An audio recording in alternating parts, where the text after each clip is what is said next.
Good afternoon, everybody, and welcome to our continuation of the online training series. My name is Mark Norris. Yeah, that's me, and it's not an April Fool's joke. I'm actually going to do the webinar today. Scott's been carrying all the heavy load all season, but I figured I should give his voice a break and and do one for him. So with me is Scott Boutelier, who's our Academy instructor in Langley, British Columbia. And together we're going to cover the FB faults on a Vita Crosso 300 CA3 or CA3B boiler today. Hey, Scott, are you there? I am here. I was going to play a little joke on you, maybe delay that a bit, but if you did that to me, Mark, I would never forgive you. So hello. It's still morning here, so you can still do a practical joke on April Fool's Day. And happy April 1st, everybody out there. Yeah, Mark's going to do the presentation today, so you're actually going to get somebody that knows what they're talking about, covering up the this information. I'm going to be sitting back, drinking coffee, and doing the questions and answers here. So if you have any questions as Mark's going through the presentation, so he can focus in on what he's doing as he's moving through here, you can just pop those into the Q&A box, and I will kind of monitor that as Mark's going through there. Try to answer those questions as Mark's going through. If there's ones that I think Mark would be better qualified to answer, which would be probably about 95% of them, then I will let Mark look after those at the end. There is a chat box there too. We prefer use the Q&A because we like to basically add those to the information packet you get after the presentation's done. So we send you out the Q&A information. If there's something in there that you'd rather prefer be private, then of course you mention that. We won't display it for other people, and that'll be your specific Q&A. But and if you have to go and we don't answer your question there, we'll definitely reach out to you and try to answer whatever type of concerns or questions you might have as the information is being displayed here. I don't want to take up too much time. We got a good presentation going on here today. Again, part of that technical training series, troubleshooting and stuff like that, good for the techs. So I'm going to pass it back to Mark and sit back and enjoy. Thanks, Scott. Okay, we're going to get right at this. The FB fault on a CA3 or CA3B boiler could have numerous ways that fault occurs. So we're going to cover a lot of the information and troubleshooting, and we're going to also cover some of the things that you might need tech support help for if you've done a lot of your other inspections and stuff. So as we go through here, we're going to do a lot of that, looking at the details. Okay, so the Combustion Manager, which is where that fault lies, it comes up on the Combustion Manager as an FB fault. It's essentially the same Combustion Manager for the CM2 or the CA3 boiler series. There are some software differences between the two, so you just can't arbitrarily swap a CA3 and a CM2 Combustion Manager because there are software differences, but functionally wise, they're the same. Electrical connection wise, they're pretty much the same. The control consists of a display that has two separate windows, one status, one service, or what we could maybe call the menu level and the current stage or current variable. And if you work through the menus on it, you're going to see numbers move from one to the other as you go deeper into the menus. Below at the very bottom, you'll see 4 icons, and those icons represent heat demand. The burner's flame is on, and it's actually doesn't come on until the burner sees a flame signal. The wrench icon, which is the maintenance icon, and it'll either be on steady or flashing depending on what the status is. And you'll have the fault icon, like our traditional lightning bolt symbol there, that tells you that there's a fault. That'll usually be followed by a fault code as well. Above those, though, you're going to see LEDs. So the actual icons on the unit don't do anything other than point you to the LED that's above it. So the LED that's above it will tell you when the status of those particular things are on. We communicate between this control and the orange temperature management control with a KM bus. So the KM bus is part of the white part of the controller, the display unit. And you see at the very top there, you see that little round part up here. That's your KM bus connection. Then there's the sub base. The sub base is really where all the brain is for this. The interface is really just um, some information so you can get at the control. Now we'll talk a little bit at the end of this presentation how there are some things that you need to know in the user interface, but most of the work is done in the back unit in the sub base. And then in behind, between those two parts, if you take the white part off, in behind inserted into the black part, the base, is the coding card, which you can't see with the covers on it. So there is a coding card in the combustion controller, as well as a coding card in the Viessmann control that sits on top of the boiler in the control panel.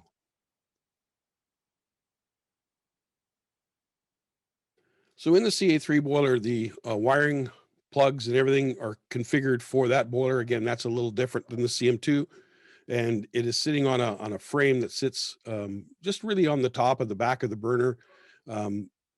Again, software differences between the two of them, so you can't just swap them out. Where it's located, you see, is on the top of the boiler facing the front, on top of the burner facing the front, right behind the gas valve. And in that area, there are a bunch of things for that. So we have this box here, which we won't really deal with too much today. That's just a noise filter. It's a little silver white box, and it just has some coils and some capacitors in there to filter out noise. It provides the same function as if you have a computer and your power supply has this little round thing stuck on the wire. It does the same thing. It's just basically filtering noise. The ignition transformer in behind here, we're not going to deal with these two problems today because neither of those have anything to do with the FB fault. We're going to deal with the controller itself and the air switches. So there are two air switches on this burner. They provide different functions for air proving within the combustion process. The first one we call AS, or it's actually ASP1. Got that wrong. ASP1 is air sensor pressure switch 1. And it is a pressure in the fan. So it's looking at actual fan air pressure. You might also see LDW1 in the documentation. That's how the Germans refer the air pressure, which stands for Luft, which means air and whatever else it is. And ASP2, which is the one we're going to deal with, or APS2, which is the one, I did have it right. It's wrong in my head. APS2, which is the one we're going to deal with today for combustion chamber pressure. And that's the one where we're going to see connections to the FB fault. So when you look at them, they're stacked on top of each other on the controller, and the top one is APS1, and the bottom one is APS2, and it's APS2 we're going to look at. Now, in most of the boilers that you're going to see, APS2 is a non-adjustable switch. Some of the early versions of this had an adjustable switch, but anything currently that's being produced, and I think probably produced over the last couple of years, is a non-adjustable switch. So what is the the FB fault telling us? Well, an FB fault means that there's high pressure in the combustion chamber or low pressure in the combustion chamber at the wrong times. So the switch actually looks at two different ways. It looks at the switch being open and the switch being closed. So if you look at the settings of the switch, the switches are typically set for the smaller burners, the 1.5 million to 1.25 million, are set at 3.6 inches water column. And for the larger 2 million burners, they're set at 5 inches water column. Excuse me. And these, again, are non-adjustable switches. They are connected to the boiler with the 131A connector. That's a plug that plugs into the 131A connection. And if you looked at the schematic, you'll see there's an actual 131A nomenclature in the wiring schematic. If you do get an FB fault, you can reset the FB fault with pushing the R button on the combustion controller. If you hold it for a couple seconds, the controller will reboot, and it will show you in a couple seconds here what it looks like when it reboots. But the idea is that it would reset the fault. If you haven't fixed the problem, it's probably going to come back at some point. So you need to do some diagnostics to figure out why you have that. So again, we're looking at the bottom air switch, which is probably non-adjustable. It is a normally open pressure switch. and it's close on pressure increase. So when the switch goes above, when the pressure goes above that 3.6 or 5 inches water column pressure threshold, the switch will close and the control will look for that closed condition, or it will look for the open condition, depending on the where we are in the combustion process. So let's take a look at that. This is the sequence of operation. And you can see the drawing here shows air pressure switch 1 and the LDW2 designation as well. And you can see that, wow, something's wrong with my voice today. So how come I can go along very well when Scott's teaching, but when I'm teaching, it's like this. This means Scott's supposed to do most of the training. That's what it means. It's an emotional topic, so I understand you're getting choked up. So you see this nomenclature here that you see the line, and if you looked at the drawing, you'll see over here that the input must be passive. In other words, it needs to be in its normal state, which in this case is a open switch. And in some points is looking for a closed switch. So when we look at the way it looks at the switching, during the A, P, 0, 1, 2, 3, and 4 states of the process, and these are all show up on the display unit as they go through, it wants to see the switch open. It doesn't want to see that switch closed. If you're just doing a reset on the controller and there's no call for heat, it will want to see the switch close here where the asterisk is. It'll show it closing and then opening. It wants to see that happen to prove that the switch is working and that the damper is working as part of its troubleshooting. But during a normal startup, it doesn't care about that particular status. It wants to see it open for the entire time up until the point where we get into ignition. And ignition is 4 is where the spark happens. So the spark pre-purge is number 3. And then after pre-purge, it goes to 4, the spark happens. And right after the spark happens, it's going to ignore the switch during the trial for ignition. And if you look at it this way, when we have a switch that's open and it's very, very tight tolerances, when we light the burner, there's always this bit of a woof, a compression of the air inside the combustion chamber. And we don't want that to create a fault as a nuisance thing. So we just don't look at the switch. So the controller ignores whatever status, whether it's open or closed, it ignores it during that period of 5 and 6. 5 is where the gas valve opens, the burner lights, and 6 is the stabilization period. So the few seconds that the burner waits to see that this flame continues to stay on and then it stays stable. At that point, then after 6, it goes to 7. At 7 in the controller, it releases the modulation command back to the Viessmann control that's sitting on the boiler that does the temperature management. And it will determine what the modulation rate is. So at 7, we want to look at the switch again. So during the entire time the burner is running in automatic, modulating up and down, we're going to look to see that that switch is open. And you can see that right up through here. And 8 is post-purge. So the call for heat is finished and the burner will shut off. And we have a few seconds of time where the burner fan wants to continue to run to post-purge any combustion products of the combustion chamber. It wants to see the switch open there.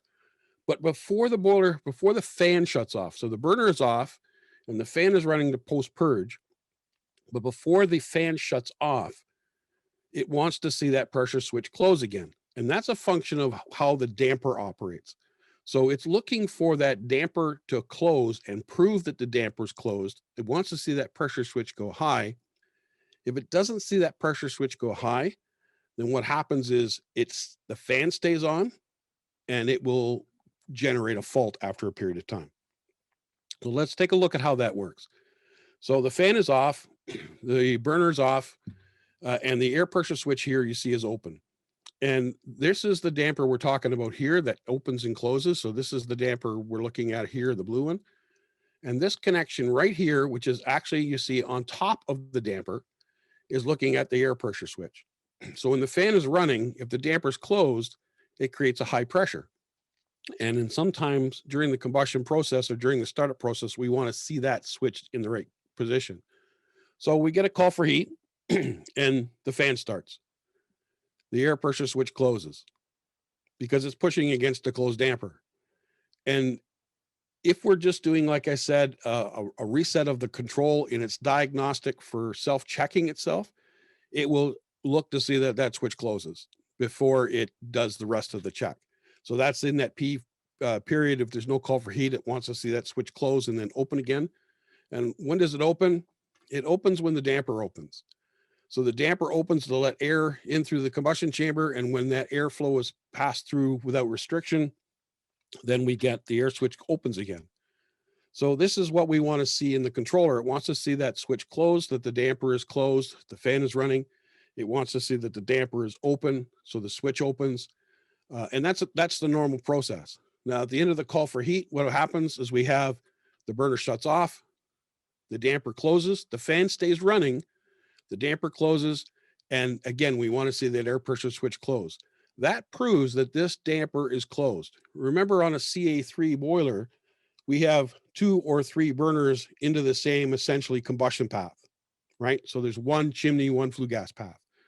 So what we want to do is use this damper to prevent flue gas from, let's say, burner number 2 coming back to burner number 1 when burner number 1 is off.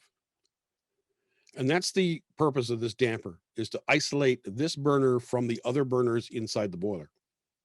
So on the end of the call for heat, we want to make sure this damper is closed. And the way we know that is the air switch goes high.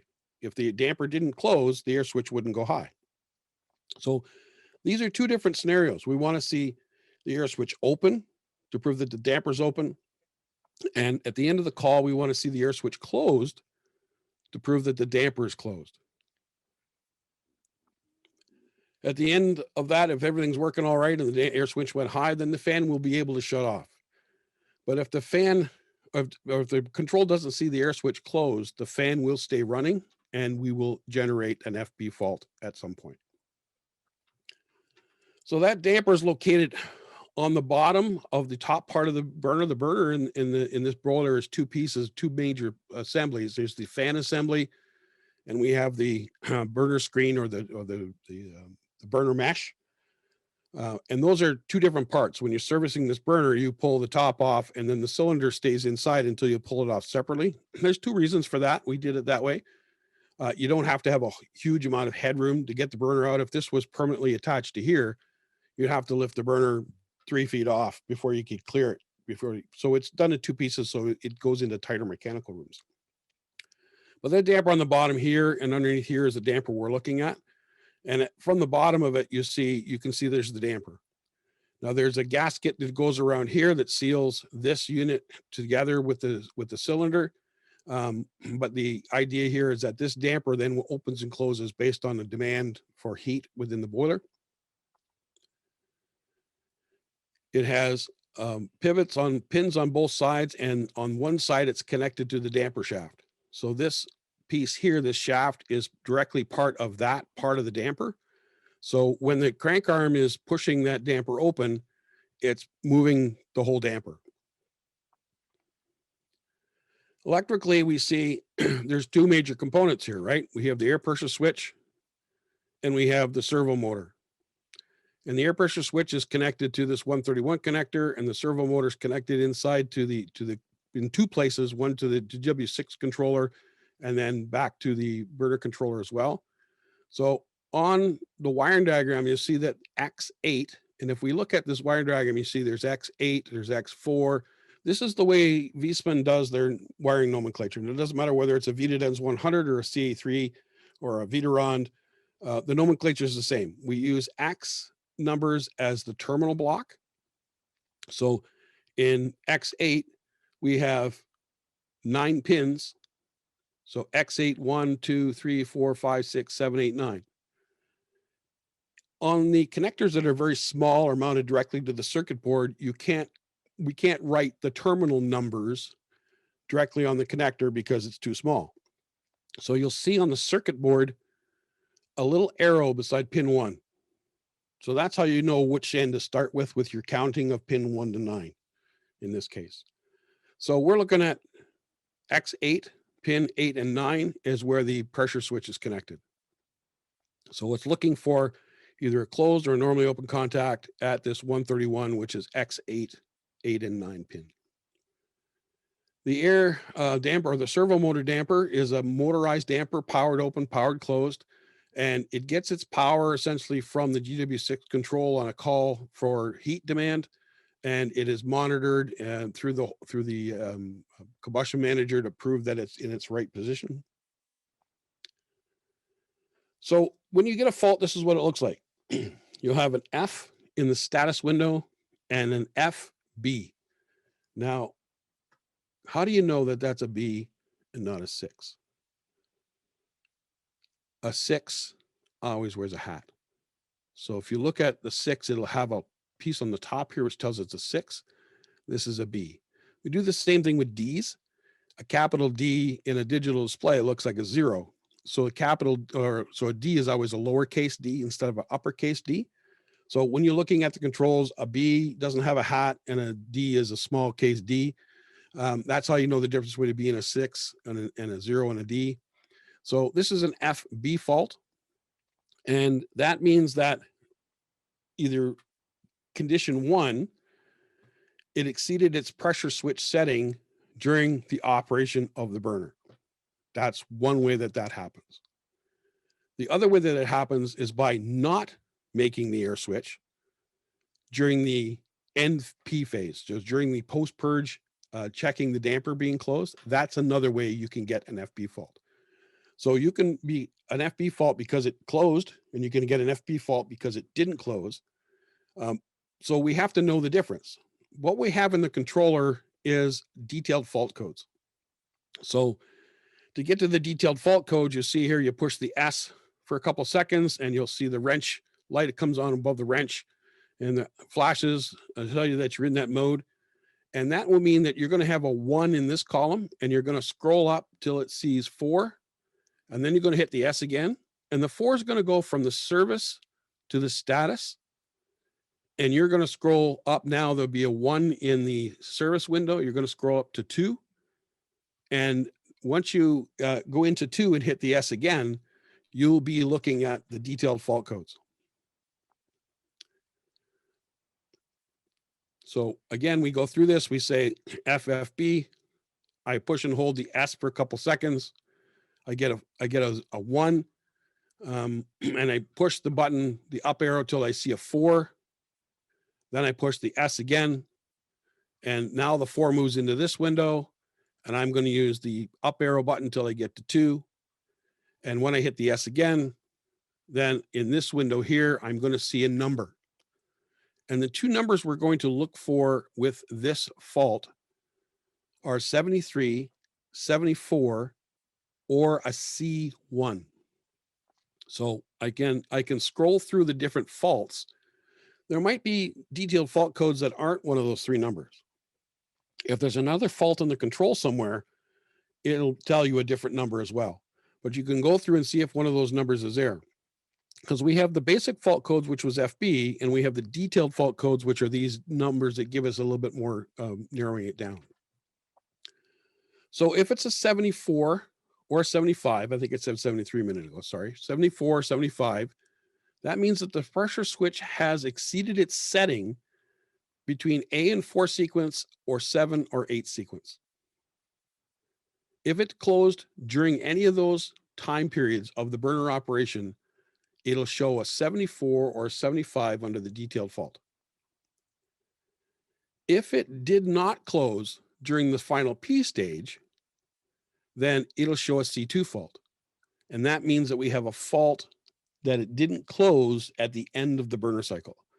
So now between the detailed fault codes have told me that it's either closed when it shouldn't have been closed, or it didn't close when it should have been closed. And that'll help us narrow down how we're going to troubleshoot this, because one is different than the other, obviously. So possible conditions that create a 74 or a 75 detailed fault: a faulty switch. If the switch isn't working right, it can't close or can't open, or it's stuck closed. It'll show it that way. Dirty burner gauze. So you've got dirt in your combustion air, the building's been under construction, the drywall guys have been there, and we've pulled all this dirt into the combustion process, and the burner screen is dirty, and when the fan pushes air, it can't push it through the dirty gauze. So we end up with that FB fault, 74, 75 detailed fault, which tells me that one of the conditions could be a dirty burner. a blocked fireside heat exchanger. So all that dirt could have got out of there, but it could be sitting down in here. We could have debris down in the combustion chamber, or it could be somewhere in the venting system or in the condensate tray. We could have a blockage. So if you're looking for 74, 75 as a detailed fault code, we're looking for dirt, essentially. We're looking for something that's blocking it. Other than a faulty air switch, we're looking for something that's restricting the airflow. If we look at how to troubleshoot this for the dirty burner gauze, we need to pull the burner apart. And this is probably the number one reason why we get FB faults, is the burner is dirty. So it's not necessarily a component that's wrong or broken or not working right. It could strictly be the fact that the burner's got dirt in it and it can't push air through it anymore. And we found that this is the number one cause. The number two cause is blocked condensate. This condensate trap relieves the condensate from the combustion path, but this pan here, which goes all the way to the front of the boiler, if it's full of water because the trap is plugged or double trapped or kinked, it can't get rid of the water.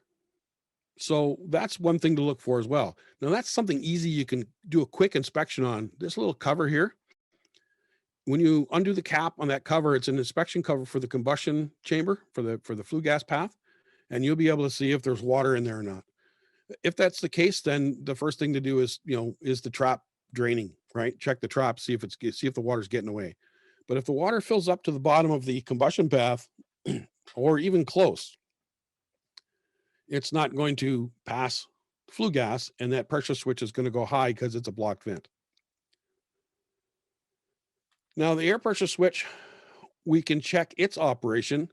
There are two places we can test it from. We can disconnect from the burner side, or you can disconnect from the air pressure switch side and check the tubing or whatever. You can do your combustion management test to do this check. One of the quick things I like to do when I do these things is leave it connected here, disconnect it here. And I know from the wiring diagram and from the instructions that this is a normally open switch, close on pressure rise. So if I just blow lightly in it, you don't want to blow real hard because it's an inches water column switch, and you can probably blow a pound if you really worked hard. You should be able to hear the switch click.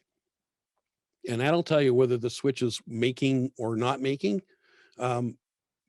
You may still have an issue with the switch, but that at least tells you that the switch is working. The tubing here is clear, that kind of stuff.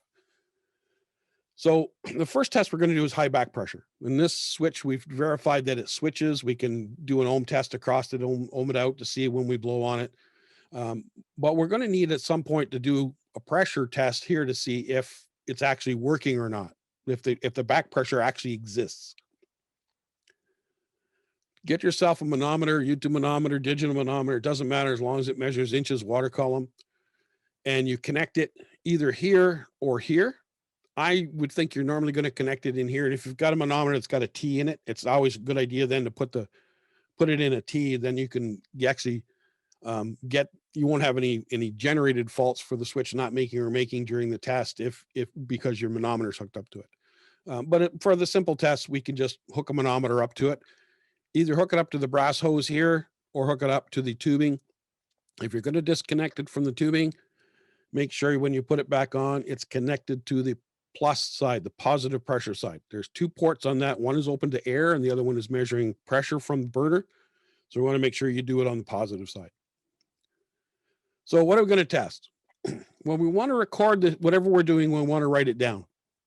And the reason why we want to write it down is because if you've done all your inspections and you still have a problem and you give tech support a call, we do have some other things that they can help you with, but they're going to want to verify that you've done all these tests first. If you don't give them the information that said, well, I did this test, it was this, and we did this test, it was that.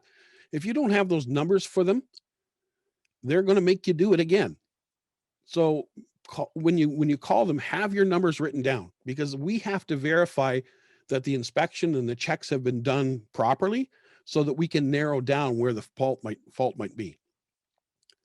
We're going to do all our tests in both low fire and high fire. So we're going to do it in the manual operation of the burner. we're going to do it with just the burner that we're having trouble with. If we're only having trouble with one module or one burner, we're going to do it with just that burner running. And then we're going to do it with that burner running and every other burner in the boiler running in high and low, because we want to make sure that it's not another pressure coming back on the boiler that's causing the problem. And then we're going to do it with all the burners running.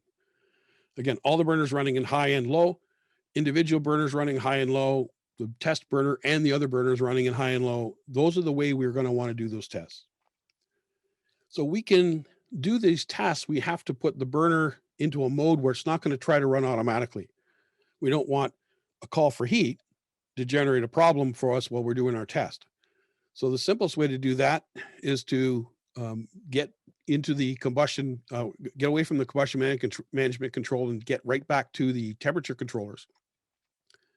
We show two models here. The 2.5 up to 4 million BTUs are 2 burner units. So they'll have 2 controllers. The 5 and 6 are 3 burner units. So they're going to have 3 controllers. And if you look at the controllers, you have the main display on the front of the controller. That is what we call the cascade lead display. The only way that that's different is if you had multiple, say 2.5s or multiple 4s or whatever. Other than boiler 1, these are going to be lag boilers. But in a general operation of a single boiler, this is going to show up as the cascade. And at the very top of the 3 burner unit, you have to pull the cover off the top. You'll see there's the emission test switch. And in the 2 burner units, it's down here. So that is the control for burner number 1. Then burner number 2, we see has its own GW6 temperature control. And we need to know where that is. And we have the emissions test switch. And if it's a 6 or 5 million BTU boiler, there'll be a third one in there. And again, we have the 2 interfaces. So we need to put all of these into a standby mode so that there's no chance that they're going to actually be trying to call for heat. If you have a building automation system, it's also maybe a good idea to make sure that that is not calling, because even with the control in a standby mode, a building automation can, through the software, can make the boiler come on. So just, say to the BMS guy, hey, I'm doing a test. Can you disable your command? On the lead cascade, you'll see a representation of the multiple boilers. In this case, it's 3 burners, because this would be a CA3 5 or 6. And at the top left-hand corner, you see this little orange thing with the 3 lines. That's our extended menu button. When you hit that button, the screen's going to go to here. And because this is the lead boiler, the cascade lead, it's going to have a button that says lead boiler. And you're going to hit that button, and you're going to put the boiler in block. So released means that burner is able to run. Block means it doesn't run. Okay. On the lag boilers, the screen's only going to show you the lag. So the lag burners are only going to show you the lag unit. Again, extended menu button. You go down here to operating program lag boilers. So it's worded a little differently. And we're going to put it in standby. The reason why this is different here is because if I went to the heating section, I'd have a standby and an automatic function. So we call it release and block for the burner, because this has both. So we're going to go to operating program on the lag and go standby. Now, that means that if I've done that with all the burners in the boiler, they are off. And what you'll see in the display unit here is they'll all get a red unit with a line through it that tells you that all these burners have been disabled. Okay.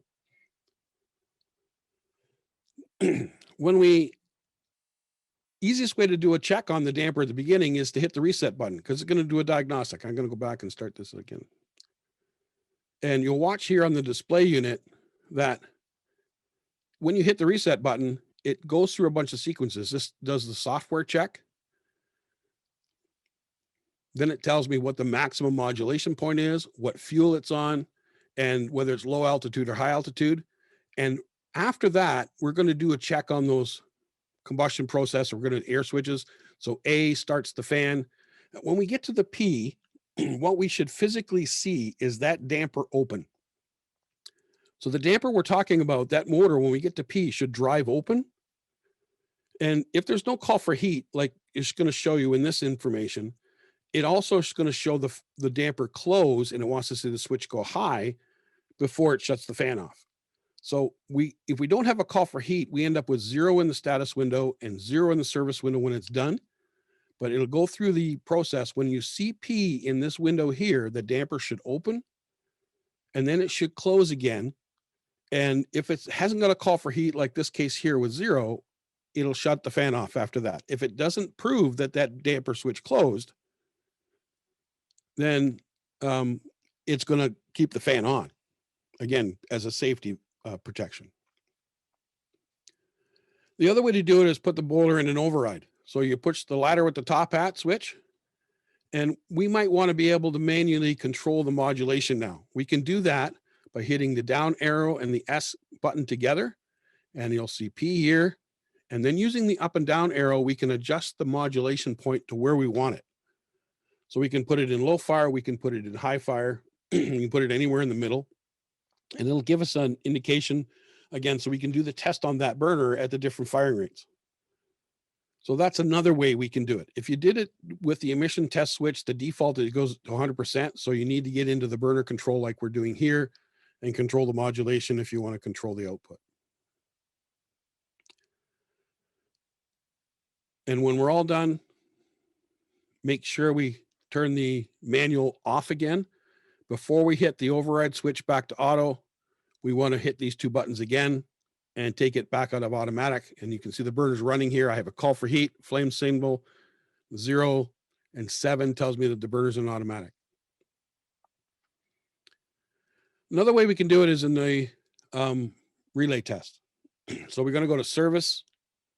We're going to put the password in. VI service gets us there. If it's got the newest version of software on the controller, you can go via expert and get right to the deepest level of service information. So you put your password in there, and then you're going to get to the service menu. We want to go to actuator test. And in the actuator test, I can put the burner modulation closed, which means the burner is minimum firing rate. I can make it go open, make it go to high fire.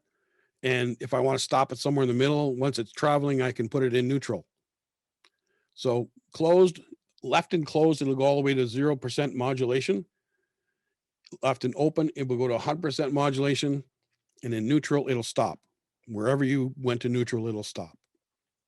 So that's 3 ways you can get the burner to test. You can do it in the emissions test. You can do it in the relay test, right? Oops, wrong way. So when we get in the air pressure switch for 7475, remember, we're looking for high pressure. So we're looking for checking the air switch. We can check the air switch. If the boiler's in operation and you can pull the cover off the switch and you put your voltmeter across it, a closed switch will show you 0 volts and an open switch will show you voltage, right? If you don't have any power on it, you're doing like you're blowing in it and there's no power on the controller, you can check the switch with an ohm meter. But if it's connected to the circuit and you're testing it, then you'll need to use a voltmeter, and across the switch is a closed switch will be 0 volts, and open switch will be somewhere around 120. It won't always be 120 because there are some influences of the control in it. So check the air switch. We check the burner. Is the fan running? Is it running properly? Is the damper operating? Is the burner gauze clean? Is it dirty? Is the combustion chamber clean? Is it dirty? So we need to remove the burner to do these checks. So we're going to pull the top part off the boiler to do this. There's not a hard thing to do. You disconnect the gas connection. There's a few connectors on the combustion manager that have to come apart. They're all quick plugs, so they're not difficult to do. You don't have to get a screwdriver out other than to, undo the lock catches. And you can pull it apart and do inspection and cleaning if required. If it's a part with blockage, remember, blockage could be anywhere in the combustion or chamber or in the flue. Maybe a raccoon crawled up inside the vent and he's passed out because of the CO2, or he's dead now because of the CO2. I've had that happen on lots of boilers where critters get up inside, right? That's enough to block it. Negative pressure in the boiler room. We're getting combustion air either from outside or from the boiler room. In a lot of cases, we're getting it from the boiler room. We've got air makeups. If they're not pushing the right amount of air, the building's running a negative pressure because of exhaust fans or whatever else is running. The chimney's the air makeup, right? It has to make up air. I went into a mechanical room one time. There was so much negative pressure in the room that it was literally the walls were wet. And I walked in the boiler room. I went, wow, it's like 110 degrees in here Fahrenheit and the walls are soaking wet. It's not a boiler problem, right? It's a vent or it's or an air pressure problem. What it was an air makeup system that was set wrong. It had a pressure switch that had failed, and it was exhausting 100% air and making up 10 and rather than the other way around. So pressure in the building can be a cause of this. Severe issues. Again, blockage. So we want to check for dirt. We want to check for combustion chamber, venting, that kind of stuff. But we also want to check that the damper is working right. And this is where we're going to get to how to check and make sure the damper is not only working, but it's working correctly. If the damper won't open during startup, if the servo motor has an issue, so maybe the servo motor power connectors come loose, maybe it's burned out, maybe it's loose on the brackets come apart. Could be all sorts of things related to the servo motor, or it could be an issue with the linkage. And in the manual, you see, we give you information on how to set the linkage. So we're going to need to know that to do these checks because we're going to have to verify that it's right. The other thing we have here is the servo motor is set correctly, and we'll come back to that in a second. Maybe the damper is jammed or broken, right? These are all issues. These could also be the same things that cause the C2 detailed fault. So a 7475 or a C2 could be caused by the same types of things, looking at it at a different time of the burner cycle. So if I want to check the damper, I have to know that it goes fully open and fully closed. And you can see from the drawing here, the fully open and fully closed position. Again, we can put the burner into one of those standby or in one of those manual operations and watch the damper move. We can watch the motor stroke. We can see the linkage move. That's the first thing we can do to see if the thing is working right, because maybe the motor's not working. Maybe it's trying to go, but the damper's jammed. Maybe it's doing its job. Maybe it's going from one to the other, but it's not going all the way because somebody has misadjusted the linkage, or the linkage has come apart or come loose. So these are the things we want to check first. The settings on the damper motor shouldn't be changed, but it's a good verification to look at. Maybe somebody came along who didn't know what they were doing and made an adjustment to it. They should be at 0. This damper actuator should not be adjusted under any conditions from the 0 and 0. And the little guide mark you'll see at the end of the motor, when the damper is fully closed, in other words, the standby position is fully closed damper, we want to make sure that those numbers are 0. We want to make sure the measurements are right, what the angles are correct, because these angles, you can see 61.4, 61.5, it's important that these are really close, because what happens when they're not the same is you get a different range of stroke. As the motor strokes, it moves at a different rate. Many years ago, I worked with a guy who, I was a young guy at that time, and he was an old guy. He taught me a lot about linkages, and every job that he went to, he would verify the linkages. He would measure the distance from here to here and from here to here to make sure that those measurements were the same. And I asked him, why is he doing that? And he said, the reason why he does it is if this is, say, 10 inches and this is like 7 inches, as the damper moves, this arm moves at a different rate than this arm. So it's not linear anymore. And we were talking at that time mostly about combustion dampers for high-low fire on power burners like a Weishaupt or something like that. And he would start, the first thing he would do is check the linkages to make sure that all the numbers were the same for top and bottom on the linkages. And that was, after I learned that, setting up a burner was easy, because you'd get scenarios in these old power burners where it would start to modulate and it'd be really good in low fire. And then it would get lousy in the middle range and go good again in high fire. And it was usually the linkages were adjusted wrong. So these are things to look at. But we give you the numbers and the angles to make sure that the set screws are tight here, that the burner linkage isn't loose. Now you can pull this little ball, fitting here. It just snaps off. So if I want to verify that the damper is free, I can pop that little socket off and I can then move this damper arm by hand. And when it's open or closed, I should hear a click when it closes, because when it's a metal on metal damper closure. So when it gets to 100% closed, I should hear click as the metal reaches metal. And that'll tell me that it's free or it's running. If this is stuck or if this is hard to move, then that's something else we're going to look at in a second. We also want to look at the tension on this. This is a spring tension. Because it's a metal on metal damper, we want pressure on it to make sure that it's 100% closed. So this measurement here tells me that there's the right tension in the fully closed position. It's actually pulling on that damper arm, the linkage arm, to make sure that it's closed completely. Now, these measurements are in the service manual, so you don't have to remember any of this. All these numbers are in the service manual. Again, there's that ball joint. We can unsnap to check it, and we can move this by hand, make sure that the damper is in the right angle position, and make sure that the set screw is tight. And the fully closed or the fully open positions, we can check those things.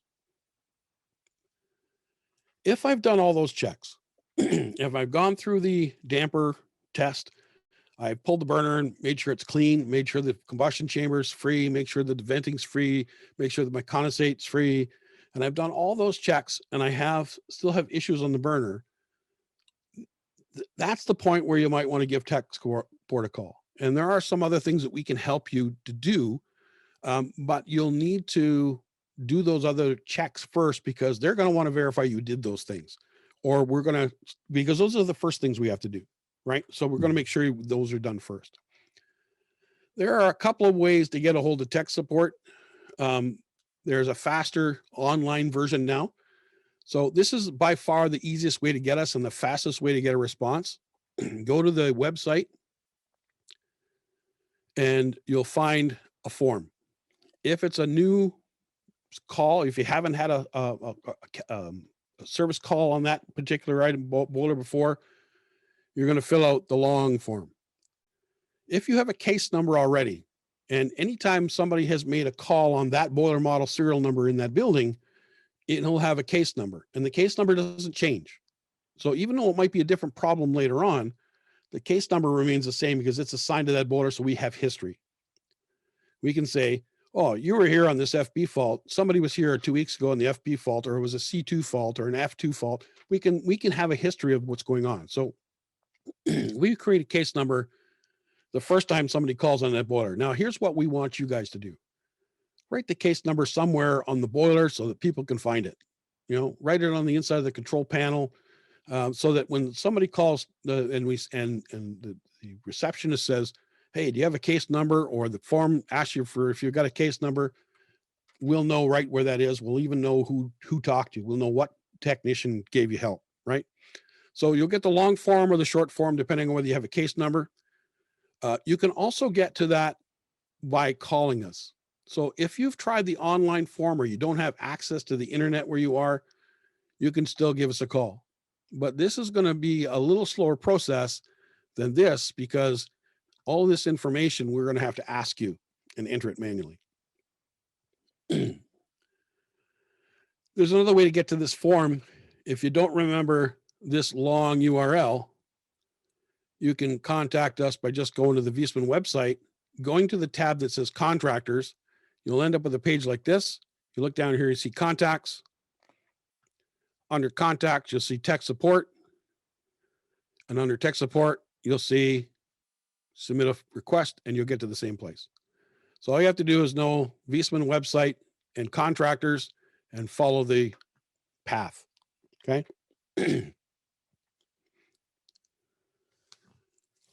Couple of things we may be able to help you with. If you've done all those checks, there might be some mechanical issue that we need to replace some parts for. So this is why we wanted you to do all those other checks first, so that we made sure that your inspections were complete. Okay. If you get a hold of us and you've done your testing, they're going to make sure that you've done your testing. So again, remember to keep your records. I tested it, it was this pressure. I tested it, it was this pressure. With 2 burners on it was this pressure.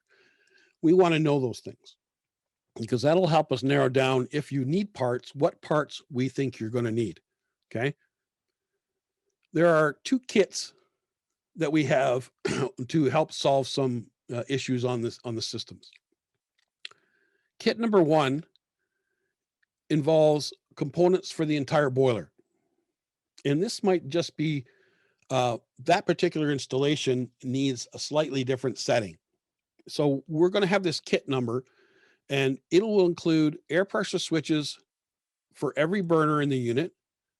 It will include coding cards, 1 for natural gas, 1 for propane, or if you have a dual fuel burner, it'll be 1 for both, and a new condensate trap bracket. Now, the condensate trap bracket is only going to be included in the larger sizes. You won't have it on the 2 smaller sizes. Okay. There's a different part number for each kit. So we need to know the information on the boiler and make sure you get the right kit. So we need model and serial numbers so that we can make sure that the correct kit is shipping to you. The kit again includes pressure switch, which is a non-adjustable switch. And the difference between this switch and the one that may be on the boiler is it's a higher setting. So we went from 9 millibar to 11 millibar, or from 12.5 millibar to 14.5 millibar. I'll give you the inches equivalent to that in a second. Coding cards will increase the fan speed during the P checks, right? So we're going to have a faster fan speed to make that pressure switch close. Okay. And the condensate drop bracket just allows us to line the drain a little differently. So again, the air switch is a non-adjustable air switch. You have the 2 connections here for closing the switch. You have some mounting screws here to take the old switch off and put the new switch on. There's a couple of screws here. It already comes pre-wired with the connector on it. So it just really is a swap out. You just unplug and plug it in, right? The new switch is 4.4 inches. Remember, it was 3.8 in the original one for the small burners, and 5.8, which the original ones were 5. And some of the very first generation of them, I think, were 4.8. But 5.8 is the new pressure switch setting. The instructions tell you how to change the switch. Close the fast valve, turn off the power, bolt the switch, make sure you got the right switch part number. And the parts number of the switch is right on the switch itself, right? And there's the pressure that's on the switch. So it's a simple swap out. And you're going to do that with each burner on that boiler, right? You're going to get 3 for a 5 million and a 6 million, and 2 for 2.5 to 4. And you're going to do them all. Even if you're only having problems with 1 burner, you're going to do them all. The condensate bracket on the larger boilers, 3.6 to 6 million, basically it's going to change the angle of the drain hose is really all it's doing. So if you look at this, it basically takes the drain hose up and over a little bit, okay, to make sure that there's a long enough trap in here for some installations. Again, just follow instructions. Now, in the Viessmann world, we give torque ratings for everything. I found out a few years ago that 5 Newton meters is hand tight for all you guys who have calibrated fingers. If it has a custom made trap, in other words, they didn't put the factory trap on, they did it themselves with, in this case, CPVC pipe, it has to be 4 3/4 inch minimum. So if it's not that, you're going to have to redo the trap.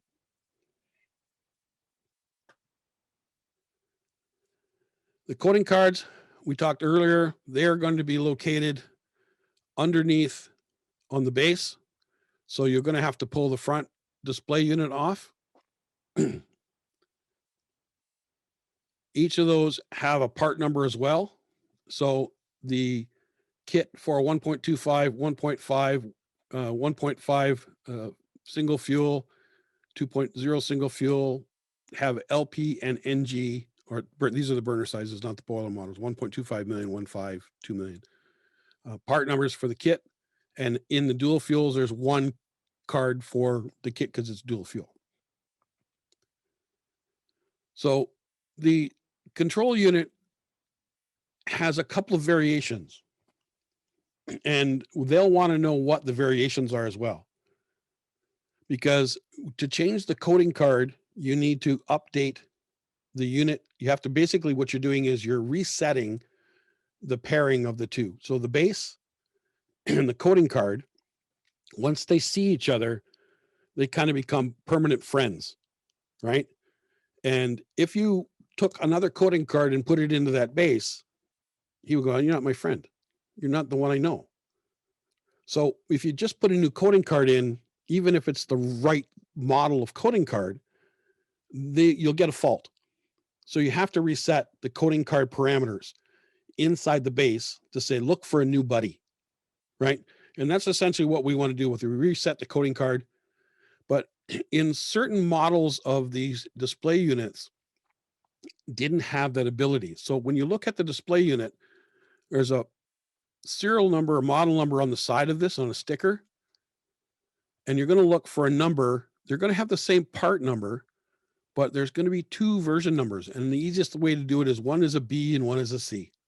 Okay. There's a B in the first number and there's a C in the second number. If you have a display unit with a B, it won't let you update the coding card. It won't let you reset that.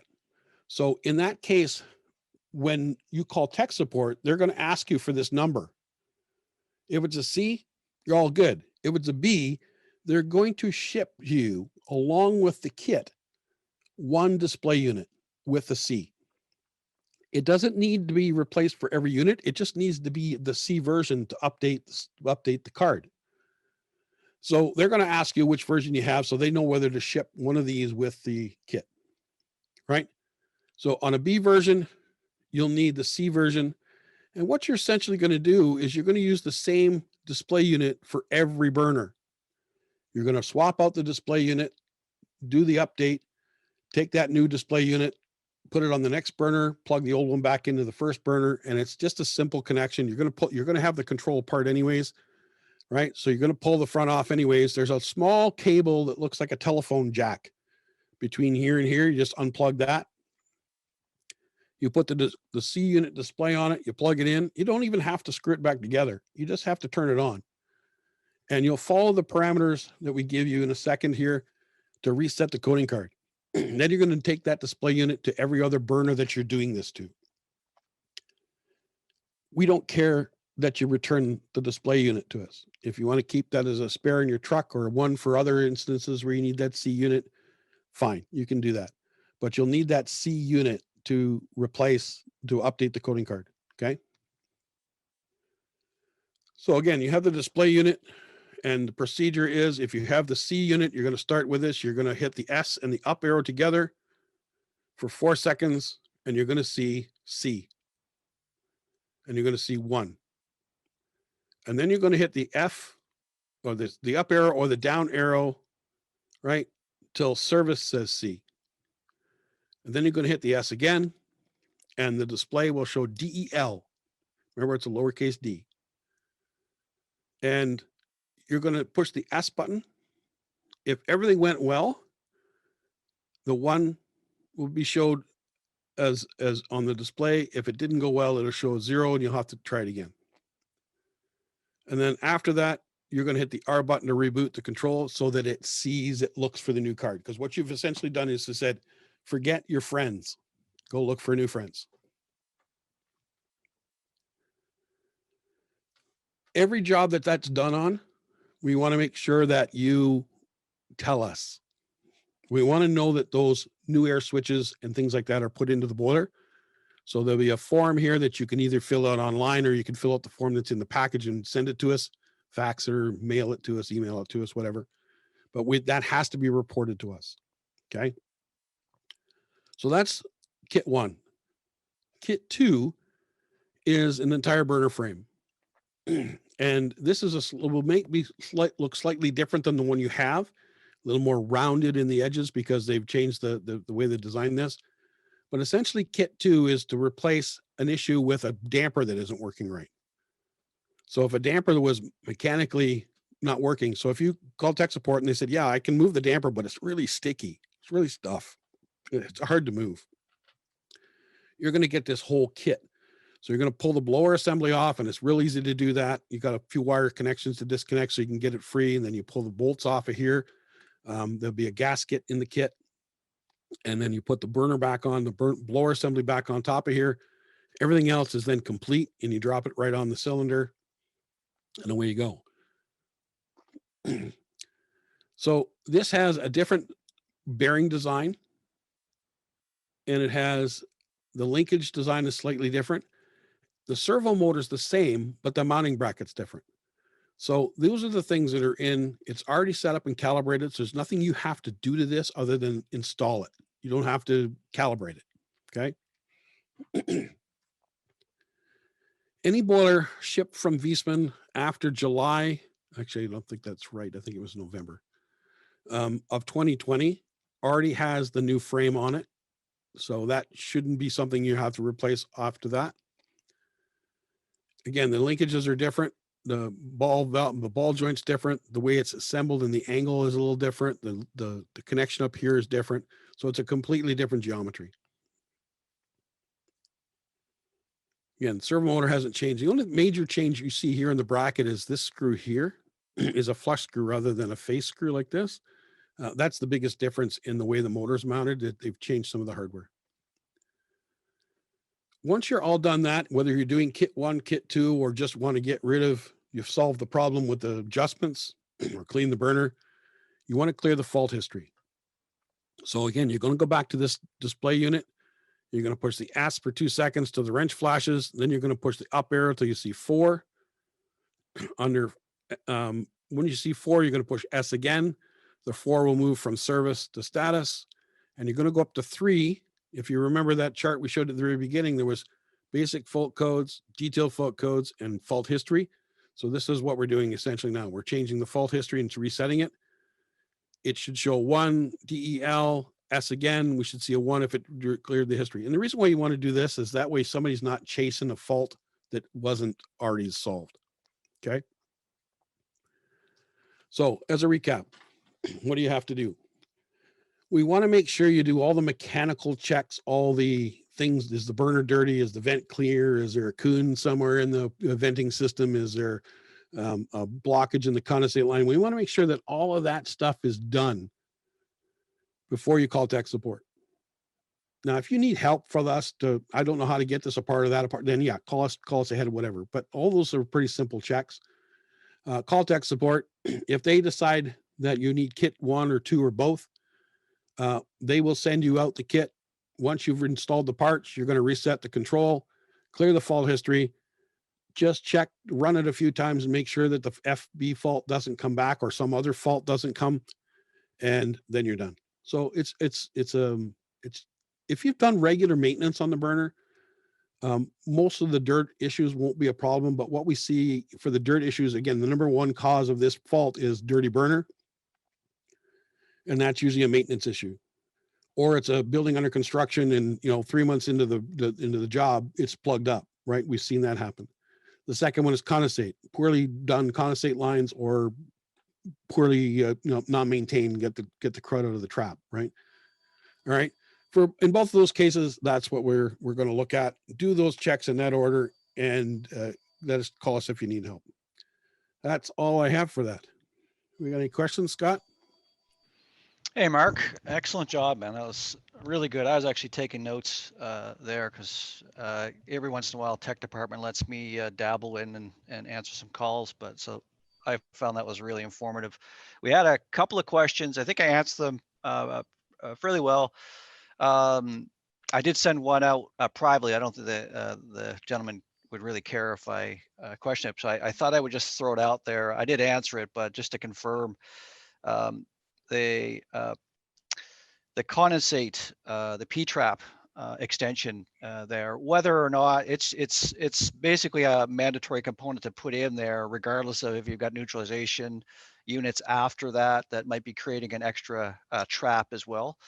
So that extra little arm there that extends the condensate pipe is always going to be part of that kit that you have to install. Yeah. And I've seen some jobs where they use the condensate pump. Let's say they're pumping the condensate. They're using a Right. condensate pump or the neutralizer as the trap. That's not really what its intention is. You should have the Yes. trap before the neutralizer so that it can trap the water. The idea of the trap is it creates an air pressure in there that's greater than, or a trap that creates a level of water that's greater than the air pressure in the combustion chamber. Against it, yes. So if you have a condensate neutralizer, there's not really a trap there. It's really just in and out, and it uses the liquid inside as a dissolving loop. But if the burner doesn't run a whole lot, or it's running in a scenario where it's not condensing a whole lot, that may not even be enough to prevent flue gas from going down the drain. We don't want that to happen. So regardless whether you have a neutralizer, regardless whether you have a condensate pump, we want the trap. It has to be trapped. Yes. Yes. Yeah. So right at that point there's going to be a trap, whether it's you had two pictures there showing the actual trap that comes with the CA3B, but also there could be one that was fabricated, and of course that would have to be that minimum 4 3/8 inches, I think it was, or something. Yeah, on there. So no, that was a question regarding that particular piece of component. And we will be sending this. So for people that want this as a copy, because it is a very useful presentation to have on your phone if you're doing some troubleshooting on these CA3Bs. We will be sending this out as a PDF as well after this, so everybody will get a copy of this, so that you'll have that available to you if and when you need it. Yeah. So you see it here. Going back to the slide, there's the and this looks like it's the lighting in the picture. This is actually white. It looks kind of brassy here, or bronze here, but it's not. It's plastic. There's a stub that comes off the bottom, and this is a hand tight fitting, like a compression fitting with an O-ring in it. And then the bowl unscrews as well.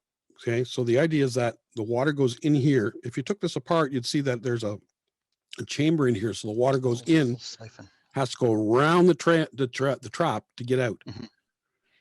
If you did your own, this is essentially the same thing. So you're going to have to make sure that you have the height 4 3/4 inches between the lowest water level and the highest water level. Yes. Good. Makes sense.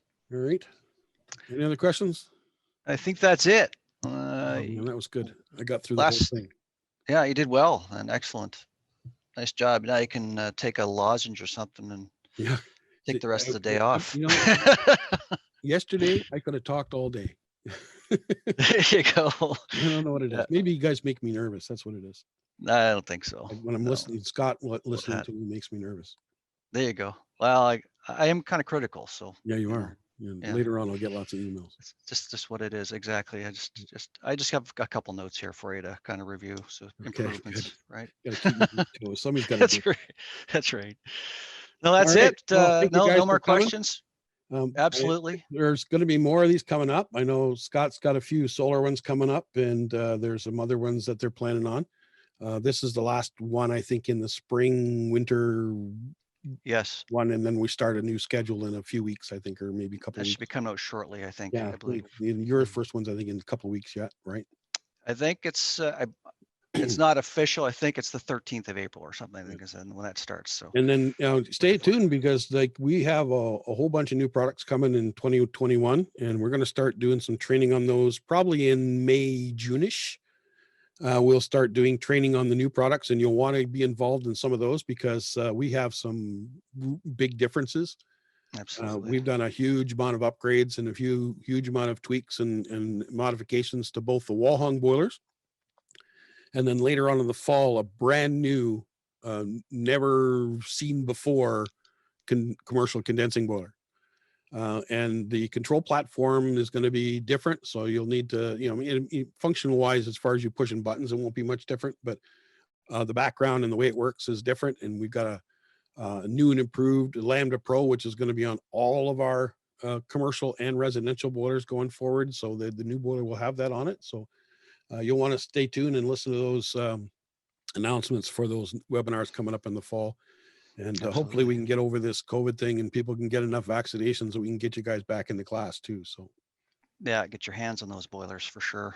So I'm tell your I'm friends. I'm an Or old guy now, so they let me register for the vaccination. I missed it by 2 years. Did you? Yeah, I'm still a young gaffer, I guess. Yeah, I guess apparently. that's right. Yeah. Waiting for my IHOP discount card that's Discount coming. card. Yeah, there you go. All right. Yeah. All right. Well, thanks for Excellent. coming, guys. I appreciate your time and stay tuned. All right. Catch you Bye. later. Bye-bye.